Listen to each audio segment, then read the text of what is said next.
Welcome back to the Andrew Roman Show. Thank you so much for listening and thank you for tuning in. Wow, I just cracked my knuckle. That was that was pretty loud.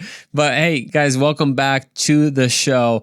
I'm so glad that you tuned in because today I'm excited, and I know if you're part of this show and you know that I'm excited a lot of the times. And I promise, it ain't fake. I'm genuinely excited. But today I'm going to recap with you a conference that I went to about a couple of weeks ago. And I actually mentioned this conference, the Promise Keepers. And I'm going to just be recapping different parts of the conference, different things that spoke to me and I believe can speak to you. So, hey, if you didn't go to the conference, maybe this is a little bit of a free pass to the conference. So just saying, pretty cool. But hey, don't forget, smash that subscribe button. Wait. Actually, if you smash the subscribe button, you'll probably unsubscribe accidentally. So hit that subscribe button, smash that like button. What else? Hit the notification bell, rate the podcast on Apple Podcasts. I can't say this enough. This isn't going anywhere without y'all's help. And it has been all God, and God can continue to grow this. God can continue to do what only He can do.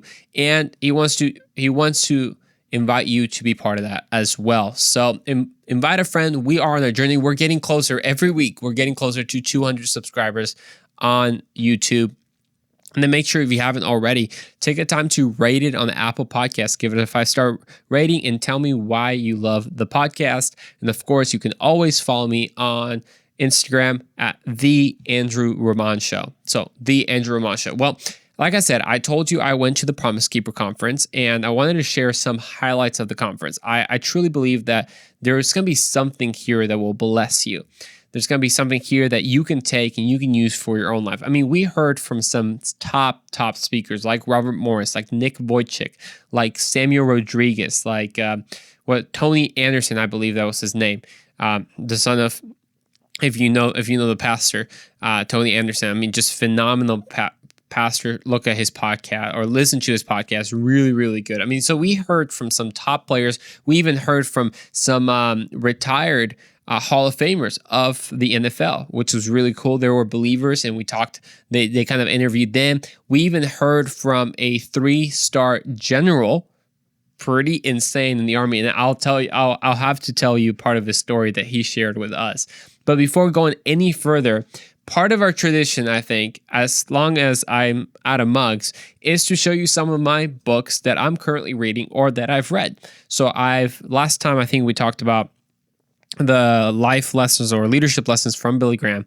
And then the other one was about the one that I'm currently reading regarding the French Revolution and the American Revolution and then how those connect. And now the one I'm currently reading right now is called From Survive to Thrive by Sammy Rodriguez. Live a holy, healed, healthy, happy, humble, hungry, and honoring life. They actually give them out at the conference. So pretty cool. As you can tell, I've barely gotten going on it, but I'll tell you as soon as I'm done, I'm sure I'll make a podcast out of it. So actually, Samuel Rodriguez was someone that we listened to, and I'll talk about as we go through today's episode. But one of the first things that was just impactful whenever they did this, because the whole theme is Promise Keepers. So one is, for us as men, and this was specifically geared towards men, and I do believe that even if you're a woman or you're listening to this podcast, this is still something that you can apply for your own life. But as men, if we're honest, sometimes men are not promise keepers. In fact, men are absent in our culture right now. There's a lack of masculinity. Some people say it's toxic masculinity. I say there's a lack of actual real masculinity in the culture. That's why there is this phrase that happens, that tough times produce tough people, right? Or actually, it's hard times produce, good men? Yes, okay, there it is. Tough times produce good men produce good times, and good times produces weak men, and weak men produces tough times. And it's kind of a cycle. And right now, it's good times is producing weak men, and we, unfortunately, are missing manhood in the society that we're living in right now. And especially if you're a guy, I want you to listen to me. Even if you're 13 years old, even if you're 20 years old, I think there's something for you to take. One of the speakers was saying this: one of the things that we have to understand, he was reading off Psalm 28, is as men, we have to submit to God. One of the, I would say, I don't know if it's myths or lies of the enemy, is somehow as a man, you have to be, there's a phrase in Spanish called, aquí donde mis chicharrones truenan. And it's basically say, I'm here and I give the orders no matter what, because why? Because I'm the man. Okay, has God given man authority over a lot of things? Yeah, absolutely. As a woman, absolutely. Are there different responsibilities? Absolutely. Are there different positions? Absolutely. But every man must be first submitted to God. You want to be a good man? You want to be a man after God's own heart? Be first submitted to God. That's how you'll be a good man. And then the other thing that we have to understand as men is that men are committed. Men are promise keepers. Men are people who not only say what they're going to do, but they actually do what they said. Think about your own life right now. Are there things in your life that you say a lot, but you don't do a lot? You say, oh yeah, absolutely. Yeah, I'll totally help you with that. But at the end of the day, you don't really do anything like that. If you're a man or a woman, but especially if you're a man, you have to be committed into saying what you're going to do and then doing what you're going to say. And then standing up and not compromising on what you know is right. Because that's what we're missing in this society, is people like you and me who will stand up and say, guys, this is not right. We cannot accept this type of thing. We cannot accept these action. This is not right. You know, one thing that they said that the core value of a coward is niceness. Oof, sounds savage, doesn't it? The core value of a coward is not. Let me say that in Russian. It might, maybe it'll hit more with more impact. The core value of a coward is niceness. Let's try a little Scottish. The core value of a coward is niceness. That's not bad. What about French? The core value of a coward is niceness. I don't know. If you're French, you probably just laughed at my accent. That's totally fine. But that's powerful. The core value of a coward is niceness. What does that mean? Does that mean you're not nice to people? No. It's whenever you're chewing, it's all about getting along with people. You just don't want to offend anyone. It's, man, I just want to be nice with everyone. And I don't want to, I don't want to, as I say, I don't want to stir the waters. But when it comes to standing up for what you believe in, a lot of times we have to. And in fact, one of the speakers was talking about the reconciliation of justice, right? How even now, everyone, men and women, we have to, as Christians, we have to be the forefronts when it comes to justice around the world, in the U.S. and everywhere else. We understand that God loves justice, that God loves compassion, and he, in fact, rescues those who are victims, those who are oppressed. And all of us, no matter our position, if we see injustice around us, regardless of who it is towards, regardless of the race, regardless of the color, regardless of the wealth status, then we should stand up for what is right. And that's what men do, or that's what women of God do. One of the things that really impacted me, and one of the speakers was Nick Vujicic. If you don't know Nick Vujicic, you got to look this guy up. This guy is from Australia. I've been working my Australian accent. Let's see what you guys think. I'm totally putting myself on the spot here because it's honestly never good. But they say a lot about like butter. No, they don't say butter. They say butter. Get over here, mate. Butter. Over there to the Barbie, mate. Butter. This probably sounds so pathetic. But I'm working on it. They say, mate, butter. But that sounded more like Cockney British because I spoke to my brother and I told him, thanks a lot. I drank some water and I feel a lot better. Oh, come on, somebody. That was some good Cockney accent right there. Long story short, Nick Vujicic is from Australia, and this man was born with no arms, and no legs. You heard me. No arms and no legs. Pretty intense. In fact, his ministry is called, I think it's Living Life Without Limbs. I think that's what it is, like Living Life Without Limbs. I mean, it's absolutely crazy. And the impact that he has had around the world is not easy to overstate. I I mean, he has met with 33 presidents from different countries, with groups and bodies of government. In fact, he was just showing us a picture that he had when he was in the country of Ukraine with the body of government, and they were praying for their nation. He has, I mean, through his ministry, millions of people have come to Christ. And one of the things that really spoke to me, and this goes into being a man, and this just goes into being a Christian, that it's about enduring. That's what it is. Living by faith is, in fact, about enduring. And what is faith? I loved his acronym. Faith is the full assurance in the heart. That's how you say it. Faith is the full assurance in the heart. That's how you say it. Church. Welcome to church. Sorry. Every time I speak about someone that's Australian, I kind of just want to imitate their accent. Anyways, let's move on. Full assurance in the heart. I love that. Because how many times do we say walk by faith, do this by faith? But what if a lot of times we put too much of an emphasis on take the step of faith versus walk by faith? Because a lot of us are okay in maybe taking one little step by faith. But what does it mean to continually walk in faith? As like Vujicic would say, it's about enduring. It's about having full assurance in the heart of what God is going to do. Because you know who's the best promise keeper? That's right. It's God. You see, God said that you were more than a conqueror. That's what the Bible says, that through Christ, because of his love for us, we are more than conquerors. Now, does that mean that life is easy? Well, of course not. There's got to be something to conquer, and it's not conquered until it's fought for. So yeah, it's going to be hard because God called you a conqueror, and now you feel yourself pursued. Now things are getting tough. Things are getting tight in your life. But guess what? This is when we have to have faith, full assurance in the heart of what God is doing in our lives, and we have to endure. That's what it's called. That's what it means to be a promise keeper, is to endure through things that are difficult. Guys, let's be honest. We live in a society, in a culture that's all about the easy route. It's all about the comfortable life. If it's uncomfortable, it's probably not meant to be. And it's only the motivational speakers. It's only the business guys that say, you've got to get uncomfortable. You got to get comfortable with being uncomfortable. That's my motivational speaker line right there. Yeah, you got to get comfortable with being uncomfortable. But it's not cliche. It's not about throwing these random words out there. It's actually about living it.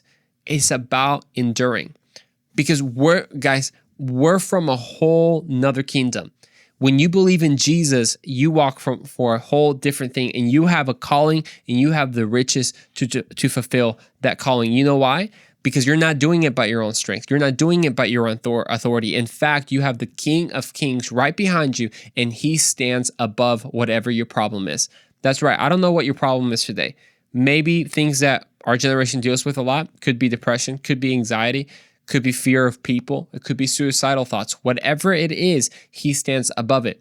That's right. It could be the lack of finances. It could be a health problem. Maybe you've recently been diagnosed with something, and you've been diagnosed as maybe it's been a disease that you can deal with, but it's a shame that you have it. Or maybe it's something chronic. Whatever it is, he stands above it. You see, we have a power that I almost became Australian. We have a power that cannot be stopped. That's right.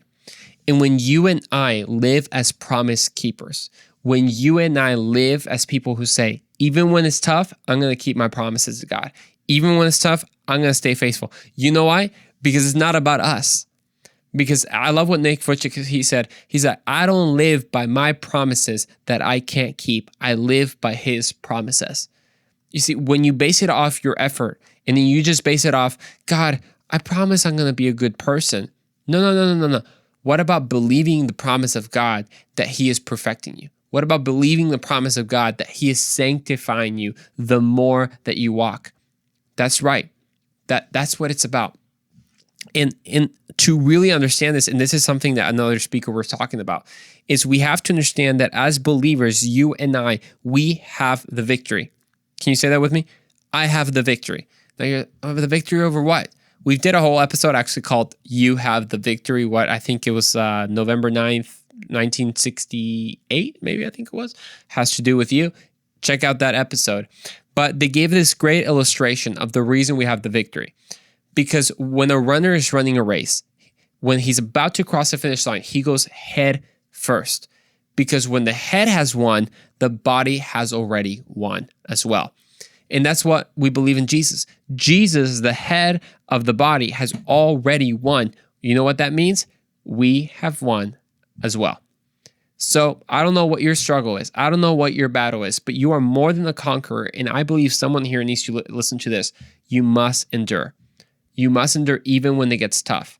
You must have faith and keep going. You know, to give you an example, right now, it's pretty exciting. I'm going to be announcing this more as we get going. But I'm starting some events that we're going to be having. These are in-person meetings that we're calling it Question It events. That's it. I'm super pumped. We've had one already, and we're going to have this opportunity to have it at more churches, wherever you're at. Maybe if you're in the Dallas-Fort Worth area, or maybe online for those who are not. But this Question It is an event that is set up specifically for worship, a word, and a Q&A time, hence the name Question It, where we can actually discuss the questions that we have about our faith, about culture, and how to practically live as a believer. This is what this podcast is all about. It's about, okay, as a believer, what should I do about the LGBT community? How should I react? Should I be open to it? Should I not be open to it? How am I loving to it? Do I accept it? Do I not accept it? Oh, how do I deal with all this racism thing that we're talking about? Is being an anti-racist, is that okay? Is that not okay? What about critical race theory? I've heard a lot about that. Should I accept that? Should I not accept that? What about politics? What about just culture itself? What about this? So how do you actually live as a Christian in the world? That's what this event is about. All that to say is, I had my first event not too long ago. It was great. It was the very first one. And I believe God for many, many more.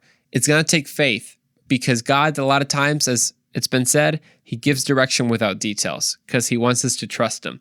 So now we're going to go the right direction, as God is going to provide the details. But for me, that's kind of what I'm going through right now. It's just having faith for him to then supply the details as we need them. Well, moving to the next super cool thing that I think you're going to enjoy from this conference is that we had Jerry Boykin.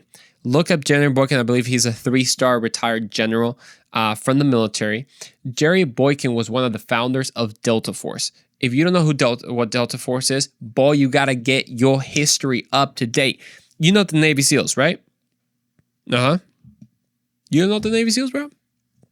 No, I'm not talking about a literal SEAL. Like the Navy SEALs is the special operations of the United States, right? Well, Delta Force is an even more special operations within Navy SEALs. I mean, it's just like the top of the top of the top.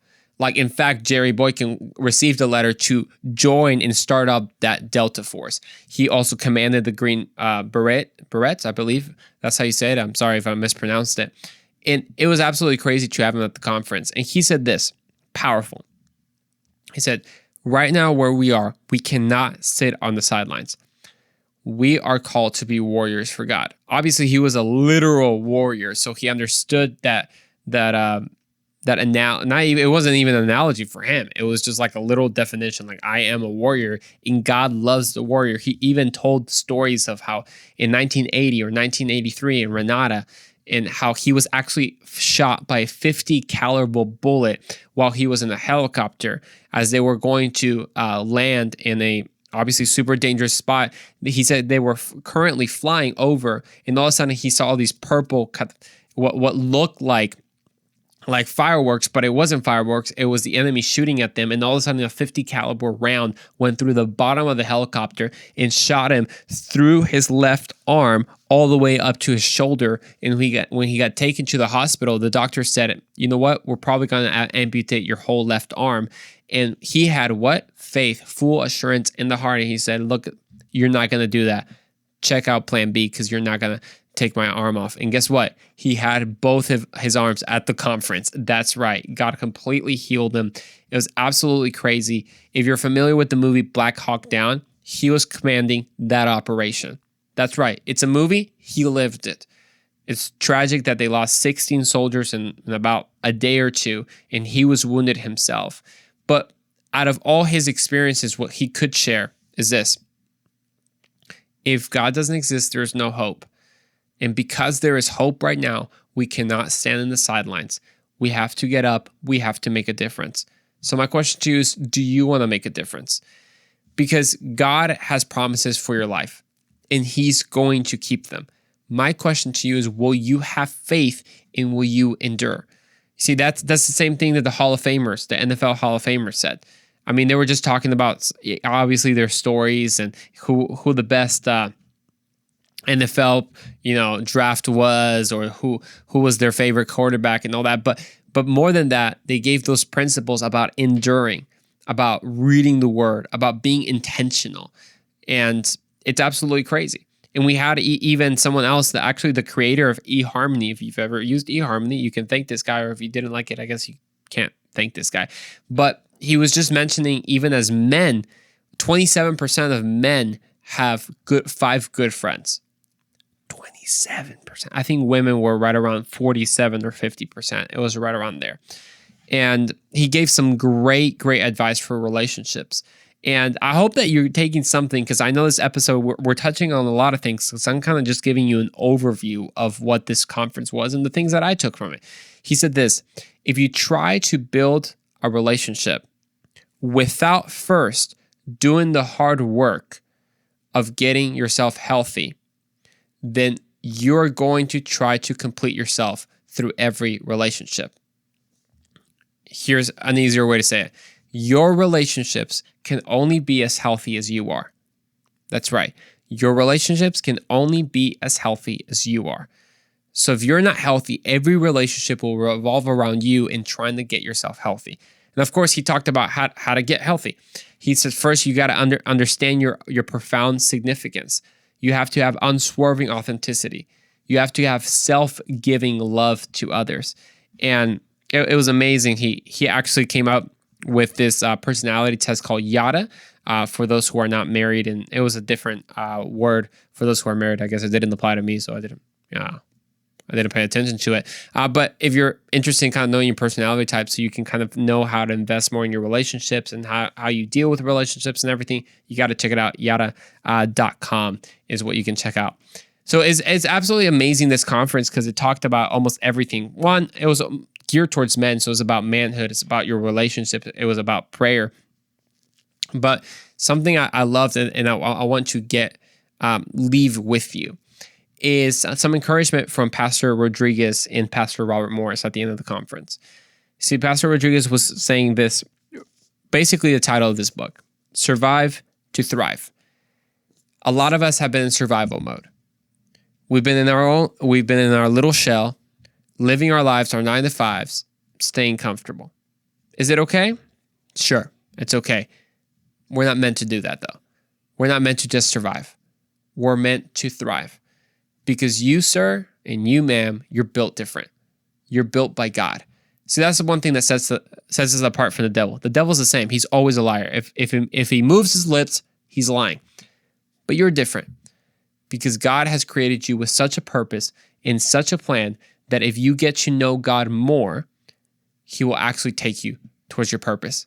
Because here's something we can learn about God, is that God is faithful. So this whole event was about learning how to keep our promises, yes. Learning how to be a man, yes. Learning how to be a more committed Christian, yes. But ultimately, guys, none of this is possible if God is not a promise keeper. And the good news is that God is the ultimate promise keeper. We'll see you in the next episode of The Andrew Ramon Show.